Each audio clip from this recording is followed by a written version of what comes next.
है मसीह का प्यारा वचन, ये है वचन प्यारा। परमेश्वर के धन्य नाम की महिमा हो। प्रभात मनन के सत्र 2368 में आप सभी का बहुत ही विनम्रता के साथ स्वागत करता हूं। आइए एक और बार हम पढ़ते हैं पत्रस की पहली पत्री, दूसरा अध्याय, उसकी 17वीं पद। सबका आदर करो, भाइयों से प्रेम रखो, परमेश्वर से डरो, राजा का सम्मान करो। हमारे कल के मनन में हम ये देखे थे कि हम विश्वासियों को हम मिलने वाले किसी भी अन्य मनुष्य को उसका मूल्य देना है, और जहां तक संभव है हम अगले के लिए एक मददगार भी बनना है। आगे लेखक पत्रस एक अन्य महत्वपूर्ण मसीह जिम्मेदारी की याद हमें दिला रहा है, वो है भाइयों से प्रेम करो, लव द ब्रदरहुड। यहाँ मैं आपको एक अत्यधिक महत्वपूर्ण सच्चाई बताना चाहता हूँ। बाइबल में प्रेम शब्द को विशेषकर नया नियम में केवल एक एहसास के रूप में नहीं बताया है। अगापे अथवा परमेश्वर का प्रेम एक दायित्व अथवा जिम्मेदारी है। Love in the Bible is not merely a feeling but A responsibility. Abraham को परमेश्वर से अपना प्रेम जब प्रकट करना था, उन्हें अपना उस बेटे को जिसे वह प्रेम करता था बलि चढ़ाना था। उत्पत्ति 22:2। परमेश्वर ने जब मनुष्य से प्रेम किया, उनका प्रेम का प्रदर्शन केवल हमारे प्रति उनके मन का एहसास नहीं था, बल्कि उनका अपना एकलौते पुत्र को हमारे वास्ते त्यागना था। यूहन्ना की पहली पत्री 4:10।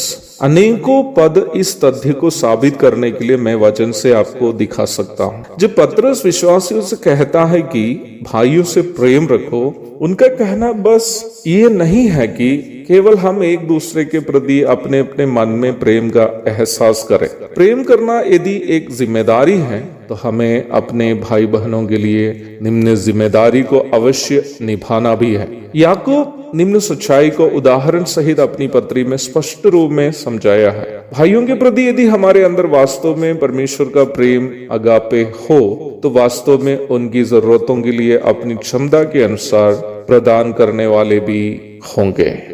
याकूब अध्याय 2 पद 14 से 17 तक। भाइयों से यदि हमारे अंदर वास्तव में प्रेम है, तो हम कभी भी अपने से किसी मामले में कमजोर भाई बहनों को हीन नजर से नहीं देखेंगे, ना ही हम उनके साथ पक्षपात करेंगे। याकूब 2:1-10 तक। परमेश्वर का प्रेम त्यागपूर्ण है। यदि हमारे अंदर परमेश्वर का प्रेम है, तो हम हमारी जरूरतों से अधिक दूसरे भाई बहनों की जरूरतों के प्रति संवेदनशील होंगे। परमेश्वर की सृष्टियों में भी परमेश्वर के उस त्यागपूर्ण प्रेम प्रदर्शित किया गया है। परमेश्वर का उस त्यागपूर्ण प्रेम को बहुत ही स्पष्ट रूप में हम उनकी सृष्टियों में देख सकते हैं। फलदार वृक्षों को देखिए। वृक्ष के फल वृक्ष अपने लिए नहीं, वरन हमारे भूख मिटाने के लिए उपजाते हैं, है ना। फूलों को देखिए। फूलों के पौधों में जो महकदार फूल होते हैं, उसका महक का आस्वादन पौधे नहीं करते, हम करते हैं जो उस पौधे के करीब जाते हैं, है ना। अवश्य ध्यान रखिए प्यारो, हमारा जीवन वास्तव में अर्थपूर्ण तब हो जाता है जब हमारे जीवन से दूसरे किसी के जीवन सुगंधित हो जाता है। बहुत पुराना एक हिंदी गीत है। विख्यात गायक श्री के.जे. येशुदास जी ने निम्न गीत को गाया है। निम्न गीत का बोल मुझे अक्सर लगा है कि मसीही परिप्रेक्ष्य में 100% सही है। मधुवन खुशबू देता है, सागर सावन देता है। उसका अगले लाइन बहुत ही महत्वपूर्ण है।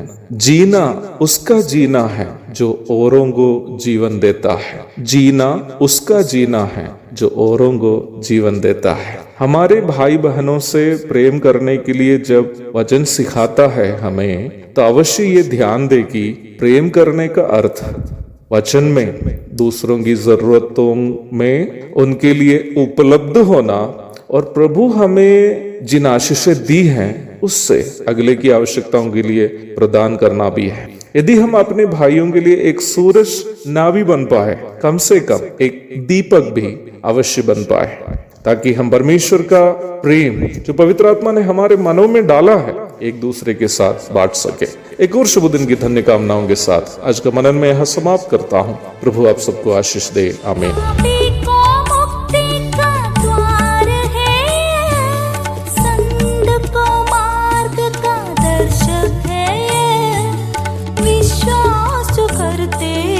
उसके लिए अनंत जीवन का साधन है।